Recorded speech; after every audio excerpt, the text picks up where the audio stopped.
Welcome student. আজকে যে বিষয়টি আমি তোমাদের সঙ্গে শেয়ার করতে চলেছি সেটি দেখতেই পাচ্ছ, সেন্ট্রোমিয়ার সম্পর্কে। সেন্ট্রোমিয়ার এটি ক্রোমোজোমের একটি অংশ। আমি আগের দিনকে ক্রোমোজোমের কেমিক্যাল কম্পোজিশন এই নিয়ে একটি ভিডিও পোস্ট করেছি এবং ক্রোমোজোম নিয়ে আরও একাধিক ভিডিও আমি তোমাদের জন্য তৈরি করে পোস্ট করব। তোমরা যারা এখনো পর্যন্ত রাসায়নিক উপাদান ক্রোমোজোমে দেখোনি ভিডিওটি, সেই ভিডিওটি ভিডিও লিস্টে গিয়ে তোমরা দেখে নিতে পারো। আজকে এই যে সেন্ট্রোমিয়ার, এই বিষয়টি তোমরা যারা মাধ্যমিক পরীক্ষার্থী এবং উচ্চ মাধ্যমিক পরীক্ষার্থী, তোমাদের উভয়ের জন্য খুব গুরুত্বপূর্ণ একটি অংশ। এছাড়াও তোমরা যারা নিট পরীক্ষার জন্য প্রস্তুতি নিচ্ছ, তোমরাও খুব ভালো করে ভিডিওটি দেখো। নিটে প্রায় বছর বিভিন্ন রকমের প্রশ্ন এই অংশটিকে ঘিরে হয়ে থাকে। তাই তোমাদের যদি কোনো প্রশ্ন থাকে এই ভিডিও থেকে, বা এই যে অংশটি আজকে তোমাদের সঙ্গে শেয়ার করছি তার উপরে বেশ করে, তাহলে তোমরা কমেন্ট বক্সে এসে প্রশ্ন করবে, আমি তোমাদের প্রত্যেকেরই প্রশ্নের উত্তর দিয়ে দেবো। Centromere, the centromere represents the region of the primary constriction of that connect the two chromatids together, and this region gets connected with the spindle fibers during the cell division. তাহলে আমরা কি দেখলাম? The centromere represents the region of the primary constrictions. আমরা জানি সেন্ট্রোমিয়ারে প্রাথমিক খাঁজ থাকে এবং গৌণ খাঁজ থাকে। তাহলে সেন্ট্রোমিয়ার যে প্রাথমিক খাঁজ বা প্রাথমিক যে খাঁজ, সেই প্রাথমিক খাঁজের যে অংশ, সেই অংশে অবস্থান করে। তাহলে এই যে সেন্ট্রোমিয়ার, এই সেন্ট্রোমিয়ার কি করছে? That connect the two chromatids together. তার মানে ক্রোমাটিডস কি? ক্রোমোজোমের যে বাহু, আমরা ক্রোমোজোমের বিভিন্ন অংশগুলি নিয়ে একটা একটা করে ভিডিও পোস্ট করব। ক্রোমাটিড নিয়েও তোমাদের ডিটেলস আমি একটা ভিডিও পোস্ট করব পরবর্তী ক্ষেত্রে। তো ক্রোমাটিডস কি? ক্রোমাটিডস হচ্ছে ক্রোমোজোমের যে দুটো বাহু থাকে, ক্রোমোজোমের যে বাহু বা দৈর্ঘ্য, ক্রোমোজোমের দৈর্ঘ্য বরাবর যে দুটি সমপ্রকৃতির ও সমদৈর্ঘ্যের লম্বা সূত্রাকার অংশ দেখতে পাওয়া যায়। এক কথায় যদি আমরা বলি, chromatid is the arm of chromosome. Okay. আর প্রতিটি ক্রোমাটিডে একটি ডিএনএ অণু কুণ্ডলীকৃত হয়ে প্রোটিন সহ অবস্থান করে। ক্রোমাটিড নিয়ে আমরা বিস্তর আলোচনা করব অন্য একটি ভিডিওতে।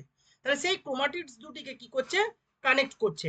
অ্যান্ড দিস রিজিয়ন, এই যে অঞ্চলটা, এই অঞ্চল, this region means centromere, helps for the formation of spindle fiber during cell division.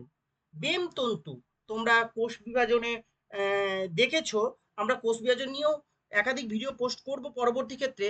সেই কোষ বিভাজনে যে স্পিন্ডেল ফাইবার বা বেম তন্তু গঠিত হয়, সেই বেম তন্তু গঠনে মুখ্য ভূমিকা পালন করে সেন্ট্রোমিয়ার। তাহলে প্রতিটি ক্রোমোজোমের একটি অঞ্চল, প্রতিটি ক্রোমোজোমের একটি অঞ্চল বিশেষ হেটেরোক্রোমাটিন, এইটা একটা বিশেষ টার্ম, আমি একটু পরে এই সম্পর্কে বলছি তোমাদের। প্রতিটি ক্রোমোজোমের একটি বিশেষ অঞ্চল হেটেরোক্রোমাটিন দিয়ে গঠিত। তাহলে এই যে অঞ্চলটা, এই অঞ্চলটা কি প্রকৃতির ক্রোমাটিন ফাইবারস থাকছে? হেটেরোক্রোমাটিন থাকছে। ইউক্রোমাটিন আছে আর হেটেরোক্রোমাটিনস আছে। এই নিয়েও আমি পরে একটি ভিডিও পোস্ট করব। হেটেরোক্রোমাটিন এবং ইউক্রোমাটিন মাধ্যমিক পরীক্ষার্থী, উচ্চ মাধ্যমিক পরীক্ষার্থী এবং নিট পরীক্ষার্থীদের জন্য খুব গুরুত্বপূর্ণ। ওকে। তাহলে এটা কি রকমের ক্রোমাটিন ফাইবারস থাকে? এখানে হেটেরোক্রোমাটিন থাকে, দিয়ে গঠিত বলে রঞ্জিত হয় না এই অঞ্চলটি, এই অঞ্চলটি রঞ্জিত হয় না এবং খাঁজের মতো দেখতে হয়। একটু আগেই বললাম প্রাথমিক খাঁজের কথা বা প্রাইমারি কনস্ট্রিকশন, এই যে একটু আগেই বললাম প্রাইমারি কনস্ট্রিকশন দেখতে হয়। তাই এই স্থানটিকে আমরা আবার কি বলে থাকি? প্রাইমারি কনস্ট্রিকশনও বলি। ওকে। বিজ্ঞানী ডার্লিংটন, এই নামটা কিন্তু মনে রাখতে হবে, তোমাদের বিভিন্ন রকমের প্রশ্ন আছে এমসিকিউতে অথবা ম্যাচিং প্রশ্নে, বিশেষ করে যারা নিট পরীক্ষার্থী। বিজ্ঞানী ডার্লিংটন এই যে স্থান, এই স্থানটিকে তিনি সেন্ট্রোমিয়ার নামে অভিহিত করেন। তাহলে প্রাইমারি কনস্ট্রিকশনের এই যে ধরো আমরা এই রকম একটা ক্রোমোজোমের বাহু আর এই একটা ক্রোমোজোমের বাহু, ঠিক আছে? আমরা দুটো বাহুর কথা বললাম একটু আগে, যে দুটো ক্রোমাটিড থাকে, এটা একটা ক্রোমাটিড আর আর এইটা একটা ক্রোমাটিড, ঠিক আছে? এই যে দুটো ক্রোমাটিড, এই দুটো ক্রোমাটিডের এই যে অঞ্চলটা, এই যে অঞ্চলটা, যে অঞ্চলে বাহু দুটো কি হয়েছে? মিট করেছে, যে অঞ্চলে বাহু দুটো কি হয়েছে? মিট করেছে বা মিলিত হয়েছে। ওই যে একটু আগে বলা হলো যে কি, কানেক্ট দ্য টু ক্রোমাটিডস তাই না? তাহলে যে অঞ্চলে ক্রোমাটিড দুটি কি হচ্ছে মিট করছে বা মিলিত হচ্ছে সেই অঞ্চলটাকে আমরা কি বলছি? সেই অঞ্চলটাকে আমরা একদিকে বলছি কি প্রাথমিক খাঁজ, এবং এই প্রাথমিক খাঁজটিকে বিজ্ঞানী ডার্লিংটন কি বললেন না সেন্ট্রোমিয়ার। এবং এই যে একটা চাকতির মতো অংশ করা হলো, এটা পরবর্তী ক্ষেত্রে আমি অন্য একটা ভিডিওতে আলোচনা করবো, একে আমরা বলি কি কাইনেটোকোর। মানে প্রাথমিক খাঁজের উভয় পাশে যে চাকতির মতো প্রোটিনেসিয়াস সাবস্টেন্সেস দ্বারা গঠিত যে অঞ্চলটি থাকে বা যে অংশটি থাকে তাকে আমরা কি বলছি? তাকে আমরা কিন্তু বলছি কাইনেটোকোর। ওকে, আচ্ছা, তাহলে এবার কাইনেটোকোর, প্রাইমারি কনস্ট্রিকশন, সেন্ট্রোমিয়ার সবটাই কিন্তু একই অঞ্চলে অন্তর্গত থাকে আর কি। কেমন? বেশ। সেন্ট্রোমিয়ারের দুই পাশে বিস্তৃত ক্রোমোজোমের অংশ দুটিকে আমরা কি বলি? ক্রোমোজোম বাহু বা ক্রোমোজোম আর্ম, যেটাকে একটু আগে আমি বললাম ক্রোমোজোম আর্মও বলতে পারি আমরা, আবার ক্রোমাটিডও বলতে পারি। মানে এই যে এইগুলো হচ্ছে ক্রোমোজোম আর্ম, ক্রোমোজোম আর্ম, এগুলো হচ্ছে ক্রোমোজোম আর্ম। ঠিক আছে? তাহলে আশা করি হোয়াট ইজ সেন্ট্রোমিয়ার সেটা তোমরা বুঝতে পারলে। এক কথায় যদি আমরা বলতে পারি যে একটা ক্রোমোজোমের যে ক্রোমাটিড রয়েছে সেই ক্রোমাটিড দুটি যে স্থানে সংযুক্ত হচ্ছে, যে স্থানে মিট করছে, সেইটাকে আমরা কি বলছি? সেইটাকে আমরা বলছি সেন্ট্রোমিয়ার। আচ্ছা, একটু আগেই যে কথাটা তোমাদেরকে বললাম, এইটা নিয়ে পরে আমি আবার একটা পরে ভিডিও দেবো আর কি, সেটা হচ্ছে হেটেরোক্রোমাটিন। হেটেরোক্রোমাটিন যে নিউক্লিয়ার যে ক্রোমাটিন রয়েছে বা ক্রোমাটিন ফাইবার্স আছে, সেখানে কি রকমের পিগমেন্ট দিলে, মানে রঞ্জন ধর্মের ওপর নির্ভর করে, মানে কি রকমের কালার নিচ্ছে বা কি রকম ভাবে রঞ্জিত হচ্ছে ক্রোমাটিন ফাইবার্সটা, তার উপর ভিত্তি করে ক্রোমাটিনকে আমরা দুটো ভাগে ভাগ করতে পারি। একটাকে বলে হেটেরোক্রোমাটিন আর একটাকে বলে ইউক্রোমাটিন। তাহলে সেন্ট্রোমিয়ারে যেটা থাকছে সেটা হচ্ছে কিন্তু হেটেরোক্রোমাটিন প্রকৃতির, এটা কিন্তু মনে রাখতে হবে। সেন্ট্রোমিয়ারে যেটা থাকছে, সেন্ট্রোমিয়ারে যে ক্রোমাটিন ফাইবার্সটা থাকছে সেটা হচ্ছে কি রকমের না হেটেরোক্রোমাটিন প্রকৃতির। এই হেটেরোক্রোমাটিনটাতে কি হয় না, কোষ বিভাজনে যখন মানে কোষ বিভাজিত হচ্ছে না, কোষের অবিভাজন দশায়, মানে একটা হচ্ছে কোষ বিভাজন দশা আর হচ্ছে রেস্টিং ফেজ। রেস্টিং ফেজ মানে কি? যখন কোষের বিভাজন হচ্ছে না, যেটাকে আমরা বলি কোষের অবিভাজন দশা। এই অবিভাজন দশায় বা আমরা এক কথায় বলতে পারি কি ইন্টারফেজ দশা। ইন্টারফেজে তো কোষ বিভাজিত হয় না, সেল সাইকেলের বিভিন্ন রকম ফেজ আছে। সেল সাইকেল নিয়েও আমি পরবর্তী ক্ষেত্রে তোমাদের ভিডিও পোস্ট করব।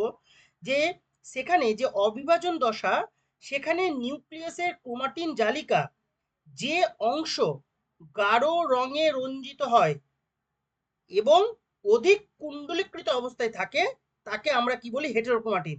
তাহলে এখানে কি বলা হলো? গাঢ় রঞ্জনে রঞ্জিত হচ্ছে, মানে ডার্ক পিগমেন্টেশন হচ্ছে। কখন হচ্ছে? ইন্টারফেজে, মানে কোষ যখন বিভাজিত হচ্ছে না, কোষ যখন বিভাজিত হচ্ছে না তখন হেটেরোক্রোমাটিন গাঢ় রঙে রঞ্জিত হচ্ছে। কিন্তু এখানে কি লেখা হয়েছে দেখো, কি লিখেছি আমি? প্রতিটি ক্রোমোজোমের একটি বিশেষ অঞ্চল, একটি অঞ্চল বিশেষ হেটেরোক্রোমাটিন দিয়ে গঠিত বলে রঞ্জিত হয় না খাজে, মানে এইটা হচ্ছে কখন? During cell division. এইখানে এটা কিন্তু ডিউরিং সেল ডিভিশন। তাহলে আমরা কি দেখতে পেলাম? আমরা দেখতে পেলাম ক্রোমোজোমের সেন্ট্রোমিয়ার, সেই সেন্ট্রোমিয়ার কোথায় অবস্থান করছে এবং সেই সেন্ট্রোমিয়ারে কি রকমের ক্রোমাটিন থাকে। প্রতিটি ক্রোমোজোমের একটি অঞ্চল বিশেষ যেখানে হেটেরোক্রোমাটিন হেটেরোক্রোমাটিন দিয়ে গঠিত, তাই এই হেটেরোক্রোমাটিন দিয়ে গঠিত বলে রঞ্জিত হয় না। আর এই যে অঞ্চলটি আছে এই অঞ্চলটিকে আমরা কি বলি? প্রাথমিক খাঁজ বলি। পরবর্তী ক্ষেত্রে বিজ্ঞানী ডার্লিংটন এই স্থানটিকে বা এই যে প্রাইমারি কনস্ট্রিকশন এইটিকে সেন্ট্রোমিয়ার নামে অভিহিত করেছেন। ওকে, তাহলে আর একটা বিষয় এখানে আমাদেরকে জেনে রাখতে হবে, সেন্ট্রোমিয়ারের যে দুই পাশে দুটো ক্রোমোজোমের যে বাহু তাকে আমরা কি ক্রোমোজোম বাহু বা ক্রোমোজোম আর্ম বলি বা ক্রোমাটিডস বলি। এরপরে আমরা পরবর্তী ভিডিওতে আসছি। পরবর্তী স্লাইডে, এই ভিডিওতে যে স্লাইড আছে পরবর্তী স্লাইড, কি রয়েছে এখানে লেখা? সেন্ট্রোমিয়ারের কাজ। তাহলে আমাদেরকে এবার দেখতে হবে সেন্ট্রোমিয়ারের কাজ কি। একটু আগেই বললাম যে সেল ডিভিশনে কি করছে? হেল্প করছে সেন্ট্রোমিয়ার। কি করছে? দুটি সিস্টার ক্রোমাটিডকে যুক্ত হতে সাহায্য করছে, দুটি সিস্টার ক্রোমাটিডকে যুক্ত হতে সাহায্য করছে। নেক্সট, সেন্ট্রোমিয়ারে অবস্থিত কাইনেটোকোর, একটু আগেই বললাম যে কি, এই যে ধরো এই একটা ক্রোমাটিড, এই একটা ক্রোমাটিড, এই যে অঞ্চলটা, এইখানে একটা চাকতির মতো অংশ থাকছে অর্ধচন্দ্রাকৃতি, এখানেও থাকছে কি অর্ধচন্দ্রাকৃতি একটি অংশ। এই অঞ্চলটাকে আমরা কি বলছি? কাইনেটোকোর। এই প্রোটিন সাবস্টেন্সেস এ কি করছে? কাইনেটোকোর কোষ বিভাজনের সময় বেমতন্তুর সঙ্গে যুক্ত হয়ে ক্রোমোজোমের অ্যানাফেজ চলনে সাহায্য করে। এখানে একটু স্পেলিংটা প্রিন্টিং মিস্টেক হয়েছে, যাই হোক দেখে নিও। তাহলে অ্যানাফেজ চলনে সাহায্য করছে। আমরা জানি অ্যানাফেজে কি হয়, অ্যানাফেজীয় মুভমেন্ট দেখতে পাওয়া যায় সেল ডিভিশনে, আমরা পরবর্তী ক্ষেত্রে আলোচনা করব। সেখানে কি হয়, সিস্টার ক্রোমাটিডগুলি নর্থ পোল এবং সাউথ পোলের দিকে মুভ করে। এই যে মুভটা হয়, সেই মুভটা কিন্তু সেন্ট্রোমিয়ারে অবস্থিত কাইনেটোকোর করতে কি করছে, সাহায্য করছে। কি করছে না, ক্রোমাটিড দুটিকে, সিস্টার ক্রোমাটিড দুটিকে যুক্ত রাখছে এবং কি করছে না, কাইনেটোকোর কোষ বিভাজনের সময় বেম তন্তুর সঙ্গে যুক্ত হয়ে ক্রোমোজোমের যে অ্যানাফেজ মুভমেন্ট, সেই অ্যানাফেজ মুভমেন্টে হেল্প করছে। নেক্সট হচ্ছে কি, নেক্সট হচ্ছে সেন্ট্রোমিয়ার অঞ্চলটি নিউ নিউক্লিয়েশন সেন্টার রূপে কাজ করে। সেন্ট্রোমিয়ার অঞ্চলটি কি হিসাবে কাজ করছে না, নিউক্লিয়েশন সেন্টার। এটা একটা বিশেষ টার্ম, খুব ভালো করে এটা মনে রাখতে হবে। What is nucleation centre? Nucleation centre বলতে আমরা কি বুঝি, বা নিউক্লিয়েশন সেন্টারটা কি, বা সেন্ট্রোমিয়ার নিউক্লিয়েশন সেন্টার হিসাবে কি করে কাজ করছে, এটা কিন্তু অনেক সময় কিন্তু প্রশ্ন আসতে পারে। নিউক্লিয়েশন সেন্টার কি? The centromere serve as the nucleation centre for the polymerization of tubulins. খুব ইম্পর্টেন্ট এই শব্দটা, for the polymerization of tubulins. The protein is used in the formation of microtubules. Tubulin এটা কি? The protein is used in the formation of microtubules. Thus, it helps in the formation of spindle fiber during prometaphase. During prometaphase. Okay, তাহলে nucleation centre হিসাবে কিন্তু কি করছে, centromere কাজ করছে। বিষয়টা কি কি বললাম, এই যে অঞ্চলটি মানে সেন্ট্রোমিয়ার, এই অঞ্চলটি টিবিউলিন প্রোটিনগুলিকে বা ট্রিবিউলিন প্রোটিনগুলি একটি নির্দিষ্ট রীতিতে জড়ো হয়ে ক্রোমোজোমাল তন্তু গঠন করতে সাহায্য করছে। এই ক্রোমোজোমাল তন্তুই কি, এক ধরনের বেমতন্তু। তাহলে এই যে নিউক্লিয়েশন সেন্টার হিসাবে কাজ করছে, মানে যে বেমতন্তুটা গঠন হচ্ছে, সেই বেমতন্তু গঠন করছে কে, ক্রোমোজোমাল তন্তু। আর এই ক্রোমোজোমাল তন্তুকে নির্দিষ্ট রীতিতে সজ্জিত করছে কে, টিবিউলিন। আর টিবিউলিনটা কি, এক ধরনের প্রোটিন। একটু আগেই বললাম টিবিউলিন কি, the protein is used in the formation of microtubules. Okay, তাহলে মাইক্রোটিবিউলস ফর্মেশন করছে ওই ক্রোমোজোমাল যে তন্তু, যেটা বেমতন্তু হিসাবে কাজ করছে, সেটা গঠন করছে। আর এই যে মাইক্রোটিবিউলস, মাইক্রোটিবিউলস কি হচ্ছে না, টিবিউলিন দ্বারা গঠিত হয়। The protein is used in the formation of microtubules. আর এই টিবিউলিনের পলিমারাইজেশন করতে সাহায্য করছে কে না, এই যে রিজিয়নটা, the centromere serve as the nucleation centre for the polymerization of tubulins. আশা করি বিষয়টি তোমাদের বুঝতে কোনো সমস্যা হবে না। তারপরেও যদি কোনো তোমাদের প্রশ্ন থাকে, তোমরা কমেন্ট বক্সে এসে প্রশ্ন করবে, আমি তোমাদের প্রত্যেকের প্রশ্নের উত্তর দিয়ে দেব। আমরা এবার এই ভিডিওর পরবর্তী যে স্লাইড, সেই পরবর্তী স্লাইডে আমরা যাচ্ছি। আচ্ছা, খুব ইম্পর্টেন্ট এই এই অংশটা, দুটো এর পরের যে দুটো স্লাইড আছে, সেই দুটো স্লাইড খুব খুব ইম্পর্টেন্ট। খুব ভালো করে দেখো, যদি তোমাদের কোনো প্রশ্ন থাকে তোমরা প্রশ্ন করবে, আমি প্রত্যেকের উত্তর দিয়ে দেব। কি লেখা রয়েছে, types of chromosome according to number of centromere. খুব important, according to number of centromere, ক্রোমোজোমের টাইপ সেন্ট্রোমিয়ারের সংখ্যার উপরে ভিত্তি করে, মানে কতগুলি সেন্ট্রোমিয়ার আছে তার উপরে ভিত্তি করে ক্রোমোজোম কত রকমের হয়। এখানে দেখছি নাম্বার অফ সেন্ট্রোমিয়ার, এর পরের স্লাইডটা দেখবো পজিশন অফ সেন্ট্রোমিয়ার। তাহলে types of chromosome according to number of centromere.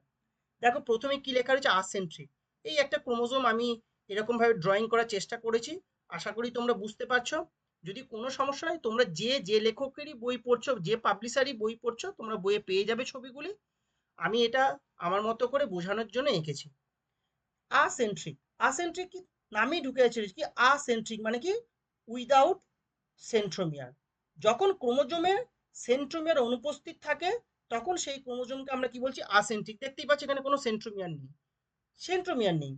আচ্ছা, এটা কোথায় দেখতে পাওয়া যায়, এটা আমরা, আর কেনই বা হচ্ছে, একটা জিনিস মনে রাখতে হবে এই আসেন্ট্রিকের ক্ষেত্রে, কোনো কারণে ক্রোমোজোম খণ্ডিত হয়ে একটি সেন্ট্রোমিয়ার বিহীন খণ্ডক তৈরি করলে তাকে তখন আমরা কি বলবো, আসেন্ট্রিক ক্রোমোজোম। ওকে, আর এই যে সেন্ট্রোজোম, যে সেন্ট্রোজোমের যে ক্রোমোজোম যেখানে সেন্ট্রোমিয়ার নেই, এটা এমন একটা ক্রোমোজোম হচ্ছে যেখানে কি কোনো সেন্ট্রোমিয়ার নেই, তার মানে সেন্ট্রোমিয়ার না থাকায় ক্রোমোজোমটি বেম তন্তুর সঙ্গে যুক্ত হতে পারে না। খুব ইম্পর্টেন্ট, এটা মনে রাখতে হবে। কি না, সেন্ট্রোমিয়ার না থাকার জন্য ক্রোমোজোমটি বেম তন্তুর সঙ্গে যুক্ত হতে পারে না, যার ফলে কোষ বিভাজনে অংশগ্রহণ করতে পারে না। ঠিক আছে। আচ্ছা, এবারে নেক্সট দেখো আমরা যেখানে পরের যে ছবিটা সেখানে আমরা কি লিখেছি বা কি দেখতে পাচ্ছি না, মোনোসেন্ট্রিক। মোনো কথার অর্থ কি? এক। অর্থাৎ ক্রোমোজোমে যখন একটি সেন্ট্রোমিয়ার থাকে তখন তাকে মোনোসেন্ট্রিক ক্রোমোজোম বলা হয়। মোনোসেন্ট্রিক কোনটাকে আমরা সেন্ট্রোমিয়ার হিসাবে সূচিত করছি? এই অঞ্চলটাকে। দেখতেই পাচ্ছ, এটা আলাদা করে আমি একটা চিহ্নিতকরণ করে রেখেছি। এই যে অংশটি, এই অংশটাকে আমরা বলছি সেন্ট্রোমিয়ার। এখানে কটা সেন্ট্রোমিয়ার আছে? একটা। একে আমরা কি বলছি? মোনোসেন্ট্রিক। ওকে। অধিকাংশ ক্রোমোজোমই একটি মাত্র সেন্ট্রোমিয়ার দ্বারা গঠিত হয়। ম্যাক্সিমাম ক্ষেত্রে আমরা কি দেখতে পাই? মোনোসেন্ট্রিক। নেক্সট হচ্ছে কি? ডাইসেন্ট্রিক। দেখতেই পাচ্ছ, ডাইসেন্ট্রিক, ডাই কথার অর্থ কি? দুই। তার মানে এখানে একটা সেন্ট্রোমিয়ার দেখতে পাচ্ছি আমরা, আর এখানে একটা সেন্ট্রোমিয়ার দেখতে পাচ্ছি। ডাইসেন্ট্রিক মানে হচ্ছে যখন ক্রোমোজোমে দুটি সেন্ট্রোমিয়ার থাকে তখন তাকে আমরা ডাইসেন্ট্রিক ক্রোমোজোম বলি। এটা আমরা কোথায় দেখতে পাবো? এক্সাম্পলগুলি মনে রাখতে হবে। ভুট্টা এবং ড্রসোফিলা মাছিতে ডাইসেন্ট্রিক ক্রোমোজোম দেখতে পায়। ভুট্টা এবং ড্রসোফিলা মানে মেইজ। ওকে, এম, ওকে, মেইজ এবং ড্রসোফিলার ক্ষেত্রে তোমরা একটু জিনিস মনে রেখো, আমি এখানে লিখে রাখলাম। আর এটা হচ্ছে ড্রসোফিলা। কেমন? ড্রসোফিলা।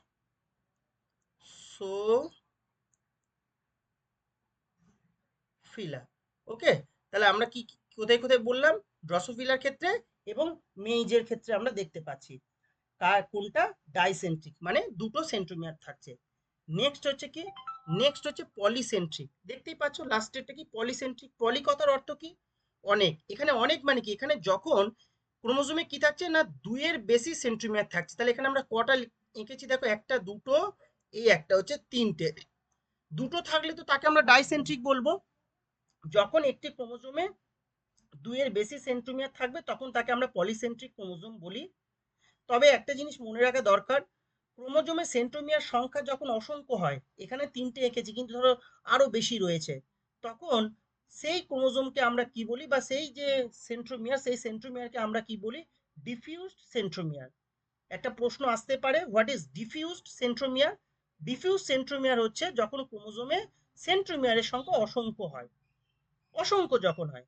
আচ্ছা, পলিসেন্ট্রিক যে ক্রোমোজোম যেটা লিখেছি দেখো, যেখানে তিনটে সেন্ট্রোমিয়ারের চিত্র আঁকা রয়েছে বা অংশ আঁকা রয়েছে, এখানে তিনটে রয়েছে। এটাকে আমরা যে পলিসেন্ট্রিক, যখন তিনের বেশি অনেক বেশি হবে তখন তাকে আমরা কি বলবো? Diffuse centromere. আর এই যে পলিসেন্ট্রিক ক্রোমোজোম, পলিসেন্ট্রিক ক্রোমোজোম কার দেখতে পাওয়া যায়? এক্সাম্পলগুলি খুব ইম্পর্টেন্ট। যেমন এক ধরনের উদ্ভিদ আছে যার নাম হচ্ছে লুজুলা পারপুরিয়া। কি নাম বললাম? লুজুলা। এই যে এটা হচ্ছে একটা এক্সাম্পল, লুজুলা। লুজুলা পারপুরিয়া, এটা হচ্ছে একটা প্ল্যান্ট। এছাড়াও অ্যাসকারিস মেগালোসেফালা, এছাড়াও কি একটা প্রাণী? অ্যাসকারিস। ওকে, এক্সাম্পলগুলি খুব ইম্পর্টেন্ট। অ্যাসকারিস, তাহলে অ্যাসকারিস মেগালোসেফালা। ওকে, মেগালোসেফালা এর ক্ষেত্রে হচ্ছে পলিসেন্ট্রিক ক্রোমোজোম দেখতে পাই। এটা হচ্ছে প্রাণীদের ক্ষেত্রে এক্সাম্পল। আর এটা হচ্ছে কি? লুজুলা পারপুরিয়া। লুজুলা পারপুরিয়া এটা হচ্ছে কি? এক ধরনের উদ্ভিদ যার ক্ষেত্রে আমরা পলিসেন্ট্রিক ক্রোমোজোম দেখতে পাই। তাহলে ক্রোমোজোমের শ্রেণীবিন্যাস দেখলাম, কতগুলি সেন্ট্রোমিয়ার আছে তার উপরে ভিত্তি করে। আসেন্ট্রিক, মোনোসেন্ট্রিক, ডাইসেন্ট্রিক অ্যান্ড পলিসেন্ট্রিক। আচ্ছা, নেক্সট যে স্লাইডটা আমরা দেখব, নেক্সট স্লাইডটা হচ্ছে কি? Types of chromosome according to position of centromere. একটু আগেই বললাম, আগেরটা দেখেছি কি? কতগুলি সেন্ট্রোমিয়ার আছে তার উপরে ভিত্তি করে ক্রোমোজোম কত রকম। আর এইটাতে আমরা কি দেখব? এইটাতে আমরা দেখব ক্রোমোজোমের প্রকারভেদ সেন্ট্রোমিয়ারের পজিশনের ওপর। Types of chromosome according to position of centromere.